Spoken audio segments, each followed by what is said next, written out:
ओम शांति। 28 अक्टूबर 2022 बाबा के आज के महावाक्य हैं। बाबा समझाते मीठे बच्चे, भोलानाथ बाप एक है जो तुम्हारी झोली ज्ञान रत्नों से भरते हैं।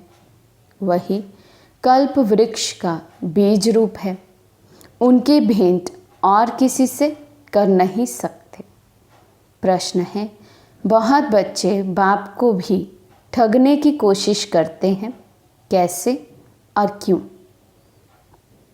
बाबा समझाते, बाप को यथार्थ ना पहचानने के कारण भूल करके भी छिपाते हैं, सच नहीं बताते हैं, सभा में छिपकर बैठ जाते हैं।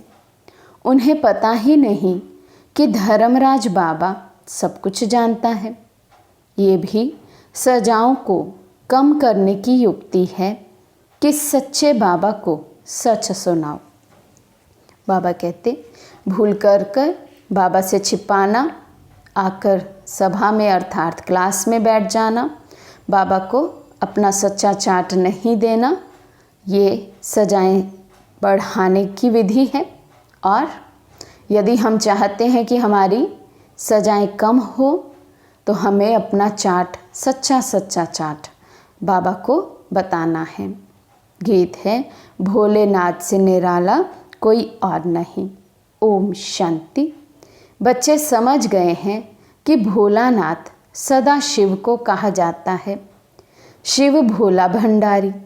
शंकर को भोलानाथ नहीं कहेंगे, ना और कोई को ज्ञान सागर कह सकते हैं। बाप कहते हैं, मैं ही आकर बच्चों को आदि मध्य अंत की नॉलेज अथवा ज्ञान सुनाता हूँ, तो एक ही ज्ञान का सागर ठहरा, ना शंकर ना अव्यक्त ब्रह्मा। अव्यक्त ब्रह्मा तो सूक्ष्म वतन में रहता है।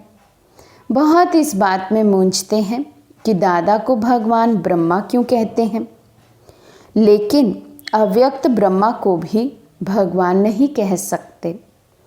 अब बाप समझाते हैं कि मैं ही तुम्हारा पारलौकिक पिता हूँ। परलोक न स्वर्ग को न नरक को कहेंगे। परलोक है परे ते परे लोक, जहाँ आत्माएं निवास करती हैं। इसलिए उनको कहते हैं परम प्रिय, पारलौकिक परम पिता, क्योंकि वे परलोक में रहने वाले हैं। भक्ति मार्ग वाले भी प्रार्थना करेंगे तो आंखें ऊपर ज़रूर जाएंगी। तो बाप समझाते हैं कि मैं सारे कल्प वृक्ष का बीज रूप हूँ। एक शिव के सिवाय किसी को भी क्रिएटर नहीं कह सकते हैं। वही एक क्रिएटर है, बाकी सब उनकी क्रिएशन है। तो चाहे कोई धर्म पिताएँ हैं, महात्माएँ हैं, साधु हों, सन्यासी हों, सब परमात्मा के बच्चे हैं, उनकी क्रिएशन है। तो क्रिएटर या कहें परमात्मा केवल एक शिव बाबा ही हैं। अब क्रिएटर की क्रिएशन को वर्षा देते हैं। सब कहते हैं हमको ईश्वर ने अथवा खुदा ने पैदा किया है, तो उस एक ईश्वर को सब फादर कहेंगे। गांधी को तो फादर नहीं कहेंगे। बेहद का रचयिता बाप एक ही है। वही समझाते हैं कि मैं तुम्हारा पारलौकिक परम पिता हूँ। बाकी आत्माएं तो सब एक जैसी हैं, कोई बड़ी छोटी नहीं होती। जैसे ज्ञान सूर्य, ज्ञान चंद्रमा, ज्ञान सितारे, तो उस सूर्य चांद की साइज़ में तो फ़र्क है, लेकिन आत्माओं का साइज़ तो एक जैसा है। ज्ञान सूर्य अर्थात शिव बाबा, ज्ञान चंद्रमा अर्थात ब्रह्मा बाबा, और ज्ञान सितारे अर्थात हम बच्चे। तो बाबा कहते आत्मा रूप में देखें तो सबका साइज़ एक जैसा है। बाबा कहते हैं मैं कोई साइज़ में बड़ा नहीं हूँ, लेकिन परम धाम का रहने वाला हूँ, इसलिए मुझे परमात्मा कहते हैं। परमात्मा में ही सारा ज्ञान है। वे कहते हैं जैसे मैं अशरीरी हूँ, वैसे आत्मा भी कुछ समय परम धाम में अशरीरी रहती हैं, बाकी स्टेज पर जास्ती समय रहती हैं। इस सृष्टि रूपी स्टेज पर हम आत्माएं ज़्यादा समय रहती हैं और परम धाम में कम।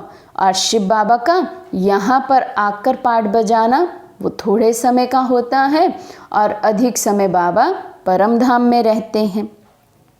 तो जैसे तुम आत्मा सितारे सदृश्य हो, वैसे मैं भी हूँ। अगर मैं बड़ा होता तो इस शरीर में फिट नहीं होता। जैसे और सभी आत्माएं पाठ बजाने आती हैं, वैसे मैं भी आता हूँ। बाबा का भक्ति मार्ग से पाठ शुरू होता है।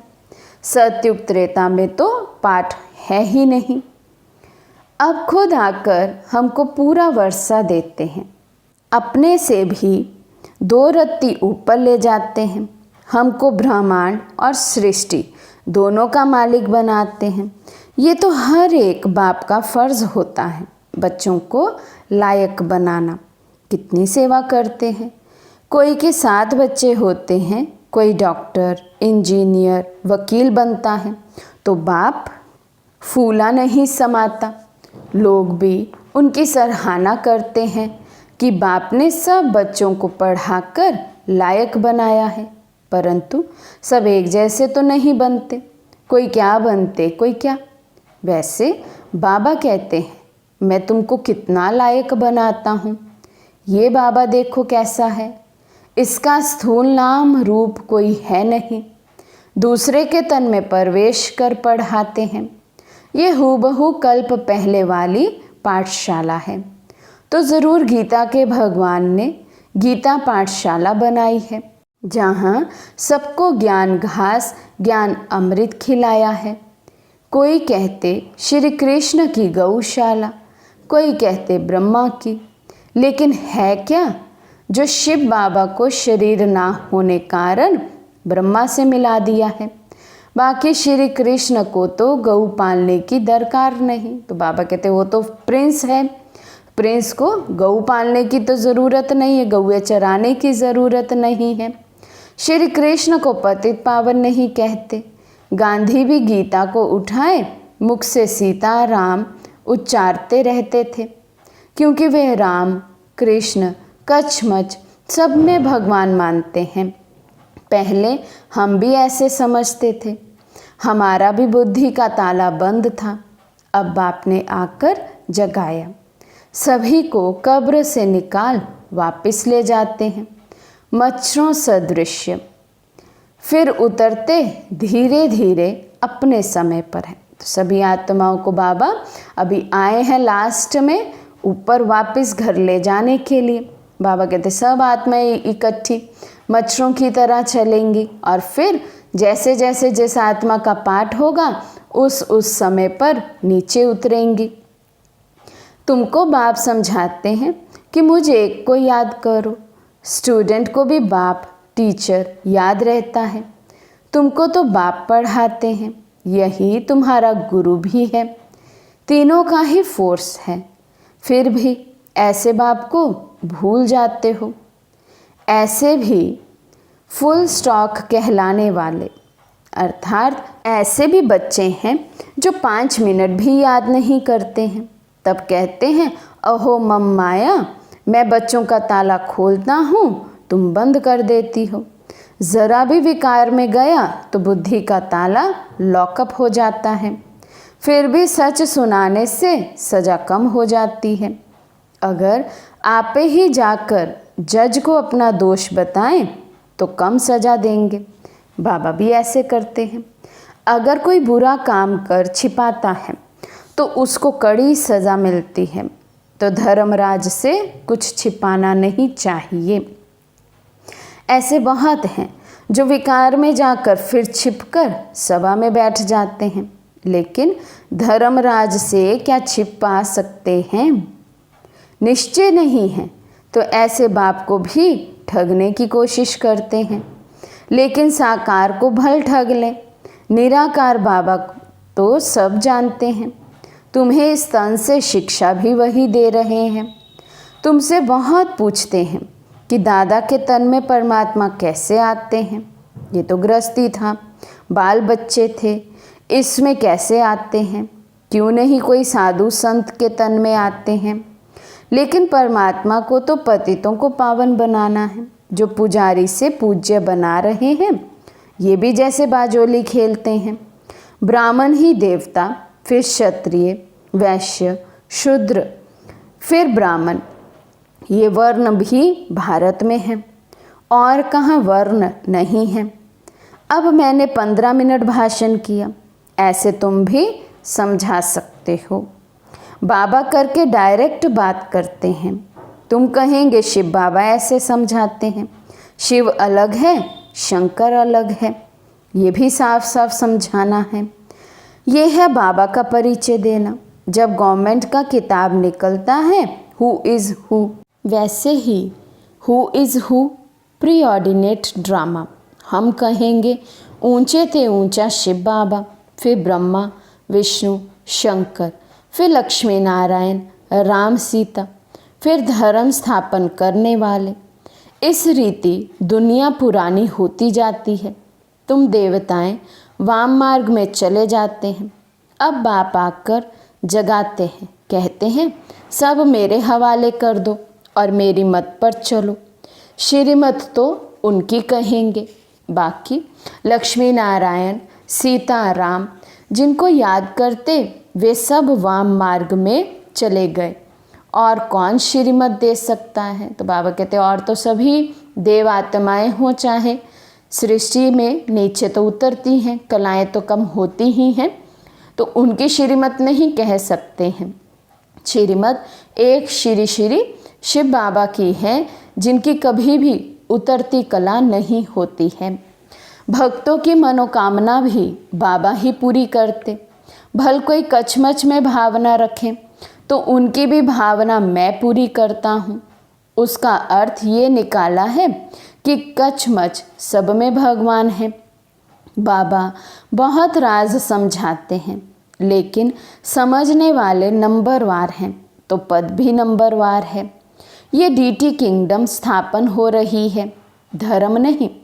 तो किंगडम राजधानी स्थापन हो रही है। बाबा कहते कोई धर्म स्थापन नहीं हो रहा है। धर्म तो दूसरे धर्म वाले स्थापन करते हैं।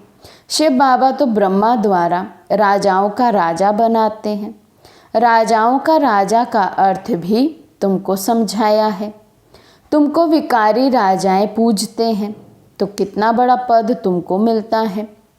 बाबा की मीठी मीठी बातें तुमको बहुत अच्छी लगती हैं, परंतु फिर उठकर चाय पी तो नशा कम हो जाता है। गांव में गए तो एकदम उतर जाता है। यहाँ तो जैसे तुम शिव बाबा के घर में बैठे हो, वहाँ बहुत फर्क पड़ जाता है। जैसे पति जब परदेश जाते हैं तो पत्नी आंसू बहाती है, वे तो कोई सुख देते नहीं। ये बाबा तो तुम्हें कितना सुख देते हैं, तो इनको छोड़ने में भी रोना आता है। बाबा पूछ रहे हैं, जब बुद्धि से बाबा को भूल जाते हैं, या फिर जब मधुबन से बाबा के घर से लौकिक में वापस आते हैं, तो बाबा कहते क्या रोना आता है? बहुत कहते हैं हम यहाँ ही बैठ जाएं, फिर आपके बाल बच्चे कहाँ जाएंगे? कहते हैं आप संभालो। हम कितनों के बच्चे संभालेंगे? लेकिन ठहरो, सर्विसेबल बनो तो तुम्हारे बच्चों का भी प्रबंध हो जाएगा। शुरू में थोड़े थे तो उनके बच्चे संभाले, अब कितने हैं? उन्हों के बच्चे बैठ संभालें, उनसे कोई गुम हो जाए तो कहेंगे हमारा बच्चा गुम कर दिया। जिसको संभालने रखे वे भी कहेंगे हम औरों का कर्म बंधन क्यों संभालें। अच्छा, फिर तो एक ही शिव बच्चे को संभालो, तो वे तुम्हारे बच्चे संभालेंगे। बाकी ऐसे बाबा को कभी फारगती मत देना। ऐसे बहुतों ने फारगती दी है, उन्हों को मूर्खों के अवतार कहें। भल कोई ब्रह्मा कुमार कुमारी से रूठ जाओ, लेकिन शिव बाबा से कभी नहीं रूठना है। वे तो तुमको राज्य भाग्य देने आया है। अच्छा, मीठे मीठे सिखे लदे बच्चों प्रति माता पिता बाप दादा का याद प्यार और गुड मॉर्निंग। रूहानी बाप की रूहानी बच्चों को नमस्ते। हम रूहानी बच्चों की रूहानी बाप दादा को दिल व जान सिक व प्रेम से नमस्ते नमस्ते नमस्ते जी। धारणा के लिए मुख्य सार। फर्स्ट पॉइंट, अपना सब कुछ बाप हवाले कर पूरा श्रीमत पर चलना है। कोई भी बुरा काम करके छिपाना नहीं है। जज को सच बताने से सज़ा कम हो जाएगी। सेकंड पॉइंट, बाप से कभी रूठना नहीं है, सर्विसेबल बनना है। अपने कर्म बंधन स्वयं काटने हैं। आज का वरदान है, संगम युग की हर घड़ी को उत्सव के रूप में मनाने वाले सदा उमंग उत्साह संपन्न भव। संगम युग की हर घड़ी को उत्सव के रूप में मनाने वाले सदा उमंग उत्साह संपन्न भव। कोई भी उत्सव उमंग उत्साह के लिए मनाते हैं। आप ब्राह्मण बच्चों की जीवन ही उत्साह भरी जीवन है। जैसे इस शरीर में श्वास है तो जीवन है, ऐसे ब्राह्मण जीवन का श्वास ही उमंग उत्साह है। इसलिए संगम युग की हर घड़ी उत्सव है। लेकिन श्वास की गति सदा एक रस नॉर्मल होनी चाहिए। अगर श्वास की गति बहुत तेज हो जाए या स्लो हो जाए तो यथार्थ जीवन नहीं कही जाएगी। तो चेक करो कि ब्राह्मण जीवन में उमंग उत्साह की गति नॉर्मल अर्थात एक रस है। स्लोगन है, सर्व शक्तियों के खजाने से संपन्न रहना यही ब्राह्मण स्वरूप की विशेषता है। सर्व शक्तियों के खजाने से संपन्न रहना यही ब्राह्मण स्वरूप की विशेषता है। मातेश्वरी जी के अनमोल महावाक्य। फर्स्ट पॉइंट, ये जो मनुष्य गीत गाते हैं, ओ गीता के भगवान अपना वचन निभाने आ जाओ। अब वो स्वयं गीता का भगवान अपना कल्प पहले वाला वचन पालन करने के लिए आया है और कहते हैं, हे बच्चे, जब भारत पर अति धर्म गलानी होती है तब मैं इसी समय अपना अंजाम पालन करने अर्थात वायदे निभाने के लिए अवश्य आता हूँ। अब मेरे आने का ये मतलब नहीं कि मैं कोई युगे युगे आता हूँ। सभी युगों में तो कोई धर्म गलानी नहीं होती। धर्म गलानी होती ही है कलयुग में। तो मानो परमात्मा कलयुग के समय आता है और कलयुग फिर कल्प कल्प आता है, तो मानो मैं कल्प कल्प आता हूँ। कल्प में फिर 4 युग हैं, इसको ही कल्प कहते हैं। आधा कल्प सतयुग त्रेता में सतोगुण सतो प्रधान है, वहाँ परमात्मा के आने की ज़रूरत नहीं है। और फिर तीसरा द्वापर युग से तो फिर दूसरे धर्मों की शुरुआत है। उस समय भी अति धर्म गलानी नहीं है। इससे सिद्ध है कि परमात्मा तीनों युगों में तो आता ही नहीं है। बाकी रहा कलयुग, उसके अंत में अति धर्म गलानी होती है। उसी समय परमात्मा आए, अधर्म विनाश कर सत धर्म की स्थापना करते हैं। अगर द्वापर में आया हुआ होता तो फिर द्वापर के बाद तो अब सतयुग होना चाहिए, फिर कलयुग क्यों? ऐसे तो नहीं कहेंगे परमात्मा ने घोर कलयुग की स्थापना की। अब ये तो बात नहीं हो सकती। इसलिए परमात्मा कहते हैं, मैं एक हूँ और एक ही बार आए, अधर्म का विनाश कर कलयुग का विनाश कर सतयुग की स्थापना करता हूँ। तो मेरे आने का समय संगम युग है। सेकंड पॉइंट, अब ये तो हम जानते हैं कि मनुष्य आत्मा की किस्मत बनाने वाला कौन है और किस्मत बिगाड़ने वाला कौन है। हम ऐसे नहीं कहेंगे कि किस्मत बनाने वाला बिगाड़ने वाला वही परमात्मा है। बाकी ये ज़रूर है कि किस्मत को बनाने वाला परमात्मा है और किस्मत को बिगाड़ने वाला खुद मनुष्य है। अब ये किस्मत बने कैसे? और फिर गिरे कैसे। इस पर समझाया जाता है, मनुष्य जब अपने को जानते हैं और पवित्र बनते हैं तो फिर से वो बिगड़ी हुई तकदीर को बना लेते हैं। अब जब हम बिगड़ी हुई तकदीर कहते हैं तो इससे साबित है कोई समय अपनी तकदीर बनी हुई थी जो फिर बिगड़ गई है। अब वही बिगड़ी तकदीर को परमात्मा खुद आकर बनाते हैं। अब कोई कहे परमात्मा खुद तो निराकार है, वो तकदीर को कैसे बनाएगा। इस पर समझाया जाता है, निराकार परमात्मा कैसे अपने साकार ब्रह्मा तन द्वारा अविनाशी नॉलेज द्वारा हमारी बिगड़ी हुई तकदीर को बनाते हैं। अब ये नॉलेज देना परमात्मा का काम है। बाकी मनुष्य आत्माएं एक दो की तकदीर को नहीं जगा सकती हैं। तकदीर को जगाने वाला एक ही परमात्मा है, तभी तो उन्हों का यादगार मंदिर कायम है। अच्छा, ओम शांति।